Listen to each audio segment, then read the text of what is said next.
Hello friend. तो कैसे हैं आप लोग। आशा करता हूँ आप सभी अच्छे होंगे और आपकी स्टडी काफ़ी अच्छी चल रही होगी। तो देखो, आज से एक नई सीरीज यहाँ पे शुरू की जा रही है उत्तराखंड सामान्य ज्ञान की। इस सीरीज के अंदर हम उत्तराखंड सामान्य ज्ञान को टॉपिक वाइज यहाँ पे डिस्कस करेंगे। तो आज का जो हमारा टॉपिक है यह है उत्तराखंड राज्य की स्थिति। काफ़ी महत्वपूर्ण टॉपिक है। इस टॉपिक से एग्जाम में प्रश्न पूछे जाते हैं। तो आप लोग क्लास को शुरू से अंत तक ज़रूर देखें, आपको काफ़ी हेल्प मिलेगी। तो चलिए क्लास को शुरू करते हैं बिना किसी देरी के। तो देखो, उत्तराखंड का जो सबसे उत्तरी जिला है यह है उत्तरकाशी। सबसे पूर्वी जिला पिथौरागढ़ है। सबसे पश्चिमी जिला आपका देहरादून है। और सबसे दक्षिणी जिला है उधमसिंह नगर। तो क्वेश्चन पूछा जाता है कि बताइए सबसे पश्चिमी जिला कौन सा है। तो सबसे पश्चिमी जिला उधमसिंह नगर है। सबसे उत्तरी उत्तरकाशी हो गया। सबसे पूर्वी जिला पिथौरागढ़ है। और सबसे दक्षिणी जिला है उधमसिंह नगर। ये आपको ध्यान रखना है। राज्य का कुल क्षेत्रफल। तो राज्य का कुल क्षेत्रफल है 53,483 वर्ग किलोमीटर। उत्तराखंड राज्य का गठन। तो उत्तराखंड राज्य का गठन कब हुआ था? तो ये हुआ था 9 नवंबर 2000।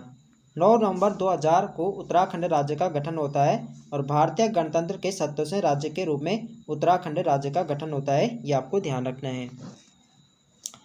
पर्वतीय राज्यों के क्रम में सबसे अद्यतन गठित पर्वतीय राज्य उत्तराखंड 11वां राज्य है।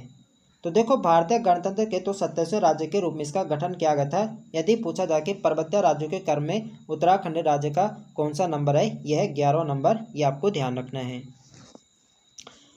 उत्तराखंड राज्य विधेयक लोकसभा में पारित किया। तो उत्तराखंड राज्य विधेयक लोकसभा में पारित हुआ था 1 अगस्त 2000 को। और राज्यसभा में कब पारित हुआ था? तो राज्यसभा में हुआ था 10 अगस्त 2000। तो उत्तराखंड राज्य विधेयक राज्यसभा में पारित होता 10 अगस्त 2000 को। लोकसभा में होता था 1 अगस्त 2000 को। और राज्यसभा में होता 10 अगस्त 2000 को।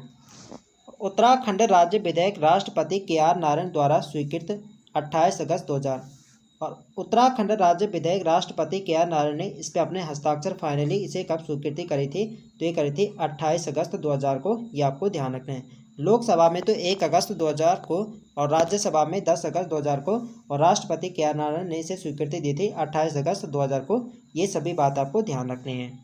आगे यहाँ पे देखेंगे, राज्य का नाम 31/12/2006 यानी 31 दिसंबर 2006 तक उत्तरांचल, तत्पश्चात 1 जनवरी 2007 से उत्तराखंड। तो देखो, जब 9 नवंबर 2000 को उत्तराखंड राज्य का गठन हुआ था तो इसका गठन हुआ था उत्तरांचल के नाम से। कब हुआ था? 9 नवंबर 2000 को। और 31 दिसंबर 2006 तक इसका नाम उत्तरांचल था। और 1 जनवरी 2007 से इसका नाम उत्तराखंड कर दिया गया था। ये आपको ध्यान रखना है। राजधानी इसकी बनाई गई थी देहरादून। देहरादून कैसी राजधानी है? तो ये अस्थायी राजधानी है। राजकीय भाषा। तो उत्तराखंड की 2 राजकीय भाषा है। प्रथम तो आपकी हिंदी है। और जो द्वितीय जो भाषा है यह संस्कृत। संस्कृत को जनवरी 2010 में द्वितीय राज्य भाषा का दर्जा दिया गया था। ये आपको ध्यान रखना है। क्वेश्चन पूछा जाता है कि संस्कृत को द्वितीय राज्य भाषा का दर्जा कब दिया गया था? दिया गया था 2010 में। राज्य प्रतीक चिन्ह। अब बात करेंगे राज्य के प्रतीक चिन्ह जिनका प्रयोग शासकीय कार्यों में किया जाता है। तो राज्य के प्रतीक चिन्हों का निर्धारण कब किया गया था? तो ये किया गया था 2001 में राज्य प्रतीक चिन्हों का निर्धारण किया जाता है। क्वेश्चन पूछा जाए कि राज्य प्रतीक चिन्हों का निर्धारण कब किया गया था? तो ये किया गया था 2001 में। तो राज्य के चिन्ह हमारा क्या है? तो राज्य के चिन्ह है एक गोलाकार मुद्रा में 3 पर्वत चोटियाँ और उसके नीचे गंगा, यमुना, रामगंगा, काली की 4 लहरें अंकित हैं। तो राजकीय जो हमारा चिन्ह है ये एक गोलाकार मुद्रा है, उसमें 3 पर्वत चोटियाँ पे दिखाए गए। पूछा जाए कि जो हमारा राजकीय चिन्ह है इसमें कितनी पर्वत चोटियाँ दिखाई गई है? तो 3 इसमें पर्वत चोटियाँ दिखाई गई है। उसके नीचे 4 गंगा की लहरों को दिखाया गया है। गंगा की लहरें कौन कौन सी है? एक आपकी गंगा हो गई, यमुना, रामगंगा और काली। ये चारों नदी आपको ध्यान रखना। पूछा जाए कि कितनी नदियों को दिखाया गया है राज्य चिन्ह में? तो 4 नदियों को दिखाया गया है, गंगा, यमुना, रामगंगा और काली। ये आपको ध्यान रखना है। आगे यहाँ पे देखेंगे, बीच की चोटी में लाल रंग अशोक की लाट सत्यमेव जयते भारत का राष्ट्रीय उद्घोष मुंडकोप उपनिषद से लिया गया है। तो जो बीच वाली चोटी है इसमें लाल रंग का अशोक की लाट अंकित है और जिसमें सत्यमेव जयते लिखा गया है। और जो सत्यमेव जयते है ये कहाँ से लिया गया है? तो भारत का जो राष्ट्रीय उद्घोष है सत्यमेव जयते ये मुंडकोप उपनिषद से लिया गया है। ये आपको ध्यान रखना है। पूछा जाता है कि सत्यमेव जयते कहाँ से लिया गया है? तो ये मुंडकोप उपनिषद ने लिया गया है। और नीले रंग में इसमें क्या है, उत्तराखंड राज्य अंकित भी है। जो हमारा राज्य के चिन्ह है उसमें क्या है, नीले रंग में इसमें उत्तराखंड राज्य क्या है, अंकित है। आगे यहाँ पे देखेंगे। अब बात करेंगे राज्य पशु। तो राज्य पशु हमारा क्या है, तो राज्य पशु है कस्तूरी मृग। कस्तूरी जो मृग है हमारा राज्य पशु है। यह पाया जाता है 3600 से 4400 मीटर, 3600 से 4400 मीटर की ऊंचाई वाले क्षेत्रों में पाया जाता है कस्तूरी मृग। जो कस्तूरी मृग है यह आप पिथौरागढ़ हो गया, फूलों की घाटी हो गया, केदारनाथ आदि जगहों, इन जगहों पर पाया जाता है कस्तूरी मृग। कस्तूरी मृग का वैज्ञानिक नाम। तो कस्तूरी मृग का जो वैज्ञानिक नाम है यह है मास्कस काइसोगास्टर। आपको ध्यान रखना है, पूछा जाए कि कस्तूरी मृग का वैज्ञानिक नाम क्या है, तो ये है मास्कस काइसोगास्टर। और इसका जो अन्य नाम है हिमालय मस्क। तो हिमालय मस्क डियर के नाम से भी इसे जाना जाता है। तो कस्तूरी मृग का जो रंग होता है ये होता है कथई। कथई भूरा रंग इसका क्या होता है, ये आपको ध्यान रखना है। पूछा जाएगा कि इसका रंग कैसे होता है, तो इसका जो रंग होता है कथई भूरा रंग इसका होता है। कस्तूरी नर मृग की नाभि में पाया जाता है और एक विशेष प्रकार खुशबू होती है। यह एक बार में 30 से 45 ग्राम पाई जाती हैं। तो देखो कस्तूरी जो होते हैं केवल नर मृग में पाई जाती है। केवल नर मृग के जो नाभि होती है यहाँ पे पाया जाता है और नर मृग से इसे प्राप्त किया जाता है। पूछा जाता है कस्तूरी किससे प्राप्त किए जाते हैं, तो केवल नर मृग से प्राप्त किया जाता है। और ये जो नाभि में यहाँ पे एक गांठ में एक थैले होते हैं, इसका ऑपरेशन करके इसे निकाला जाता है और 3 साल के अंतराल बाद इसे निकाला जाता है और एक बार में से 30 से 45 ग्राम से निकाला जाता है। ये आपको ध्यान रखना है। और इसका प्रयोग किस में होता है, जो आपका इत्र उत्र होता है इसके बनाने में इसका प्रयोग किया जाता है। आगे यहाँ पे देखेंगे।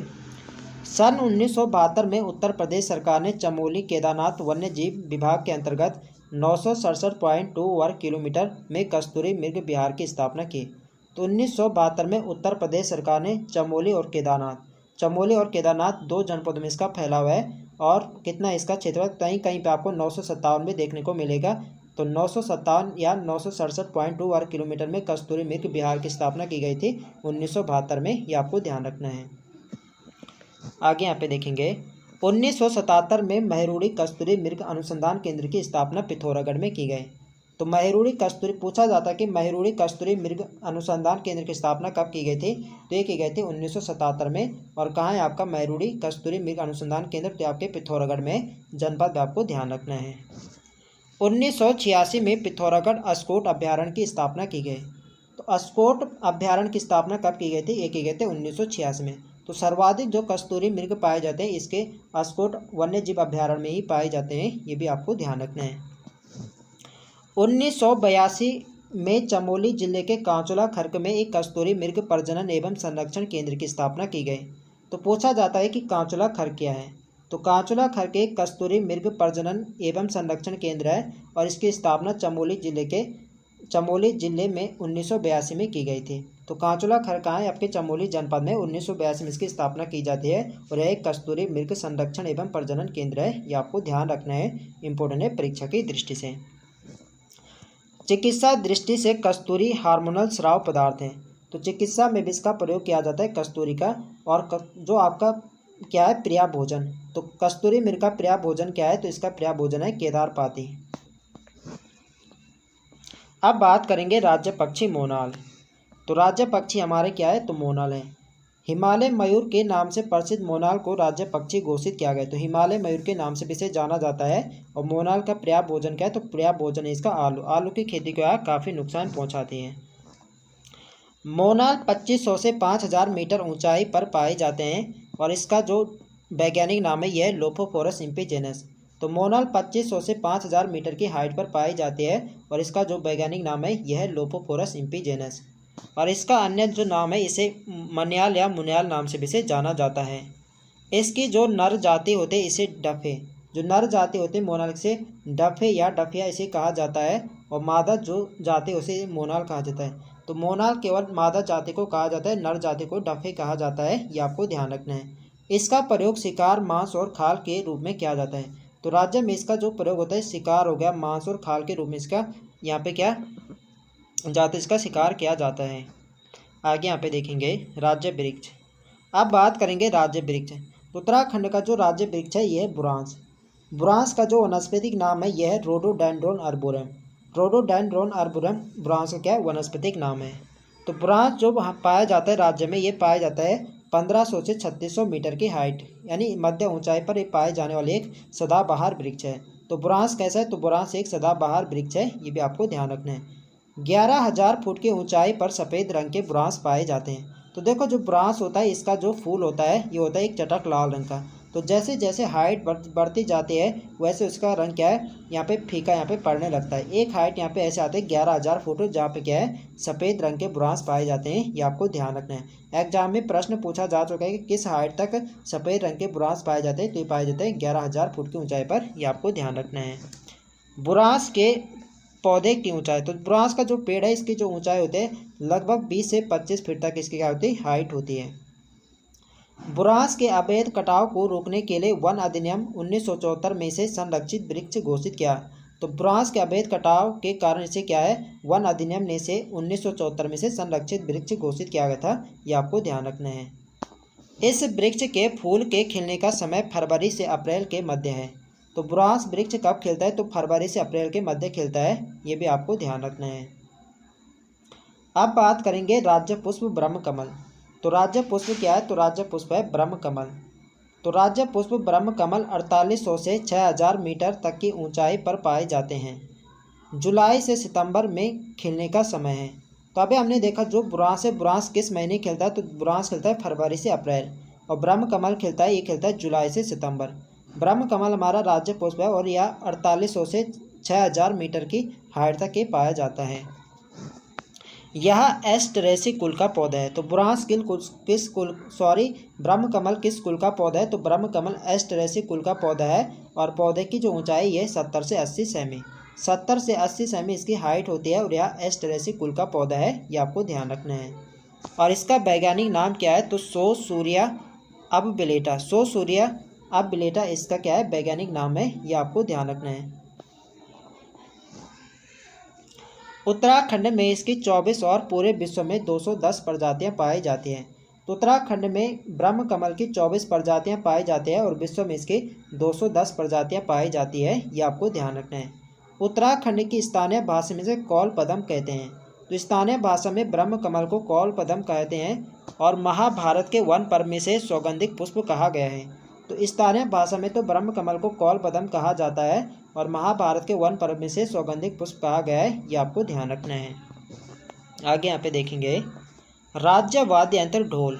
तो उत्तराखंड का जो राज्य वाद्य यंत्र है यह ढोल है और इसे 2015 में राज्य वाद्य यंत्र घोषित किया गया था। क्वेश्चन पूछा जाए कि राज्य वाद्य यंत्र क्या है? तो ढोल है और ढोल को राज्य वाद्य यंत्र कब घोषित किया गया था? तो ये किया गया था 2015 में। और ढोल किसका बना होता है? तो ये तांबे, पीतल व साल की लकड़ी से बना होता है। राज्य खेल, तो उत्तराखंड का राज्य खेल क्या है? तो राज्य खेल हमारा फुटबॉल है और फुटबॉल को राज्य खेल घोषित किया गया था 2011 में। और राज्य तितली क्या है? तो राज्य तितली है कॉमन पीकॉक और कॉमन पीकॉक को राज्य तितली घोषित किया गया था 2016 में। और कॉमन पीकॉक का वैज्ञानिक नाम क्या है? तो पैपिलिया बाइनर इसका वैज्ञानिक नाम है, ये भी आपको ध्यान रखना है। अब बात करेंगे राज्य गीत। तो उत्तराखंड का राज्य गीत है, तो उत्तराखंड का जो राज्य गीत है उत्तराखंड देवभूमि मातृभूमि सत सत वंदन अभिनंदन, ये उत्तराखंड का राज्य गीत है। 6 फरवरी 2016 को इसे क्या घोषित किया गया था? तो 6 फरवरी 2016 को उत्तराखंड देवभूमि मातृभूमि सत सत वंदन अभिनंदन को उत्तराखंड का राज्य गीत से घोषित किया गया था और नैनीताल निवासी हेमंत बिष्ट द्वारा लिखित है। तो राज्य गीत को किसने लिखा था? तो ये लिखा था ये नैनीताल के जो निवासी थे हेमंत बिष्ट, इनका संबंध क्या है? एक शिक्षक हैं और इन्हीं के द्वारा लिखा गया था राज्य गीत को। पूछा जाए कि राज्य गीत किसने लिखा है? तो ये लिखा है हेमंत बिष्ट ने। लोक गायक नरेंद्र सिंह नेगी व अनुराधा निराला। तो जो राज्य गीत को अपनी धुन दी है ये दिया है नरेंद्र सिंह नेगी और अनुराधा निराला ने, ये आपको ध्यान रखना है। और मुख्यमंत्री हरीश रावत ने प्रसिद्ध साहित्यकार लक्ष्मण सिंह बटोई की अध्यक्षता में एक कमेटी गठित की। तो देखो जब इसे अपनाया गया था 2016 में, तो इसके लिए मुख्यमंत्री हरीश रावत ने एक प्रसिद्ध साहित्यकार जो लक्ष्मण सिंह बटोई है इनकी अध्यक्षता में एक कमेटी यहाँ पे गठित की थी, ये आपको ध्यान रखना है। आगे यहाँ पे देखेंगे राज्य में 46 दिन देश का सबसे कम दिन अनुच्छेद 356 के तहत राष्ट्रपति शासन 27 मार्च से 11 मई 2016 में। तो देखो राज्य में एक ही बार यहाँ पे राष्ट्रपति शासन लगा था और लगा था 46 दिनों का। कब लगा था? ये लगा था 27 मार्च से और 11 मई 2016। तो आपको डेट ध्यान रखने, 27 मार्च 2016 से 11 मई 2016 में उत्तराखंड में राष्ट्रपति शासन लगा था। तो देखो जो राज्य में राष्ट्रपति शासन लगता है ये लगता है आर्टिकल 356 के तहत, ये भी आपको ध्यान रखना है। भारतीय संविधान के किस अनुच्छेद के तहत राज्य हेतु राज्यपाल की व्यवस्था है? तो भारतीय संविधान के किस अनुच्छेद के तहत राज्य हेतु राज्यपाल की व्यवस्था है? तो यह अनुच्छेद 153 के तहत राष्ट्रपति के द्वारा राज्यपाल की नियुक्ति की जाती है, ये आपको ध्यान रखना है। तो राज्यपाल की नियुक्ति की जाती है तो ये की जाती है राष्ट्रपति द्वारा, ये आपको ध्यान रखना है, इंपॉर्टेंट है परीक्षा की दृष्टि से। राज्य में विधानमंडल, तो राज्य में विधानमंडल कैसा है? तो राज्य में विधानमंडल है एक सदनात्मक। तो कभी कभी एग्जाम में पूछा जाता है कि राज्य में विधानमंडल कैसा है, एक सदनात्मक है, द्विसदनात्मक है। तो आपको ध्यान रखना है राज्य में विधानमंडल है एक सदनात्मक। तो देहरादून प्रथम विधानसभा भवन है और भराड़ीसैंण जो है गैरसैंण, ये आपका द्वितीय विधानसभा भवन है। तो प्रथम विधानसभा भवन आपका देहरादून है और द्वितीय जो आपका विधानसभा भवन है ये भराड़ीसैंण गैरसैंण में है, ये आपको ध्यान रखना है। तो आज के लिए बस यहाँ पे इतना ही है। तो आई होप आप सभी को वीडियो पसंद आए तो फ्रेंड्स वीडियो को लाइक करें, शेयर करें और जो लोग चैनल पर नए हैं चैनल को सब्सक्राइब करें। मिलते हैं नेक्स्ट वीडियो में, तब तक के लिए जय हिंद दोस्तों।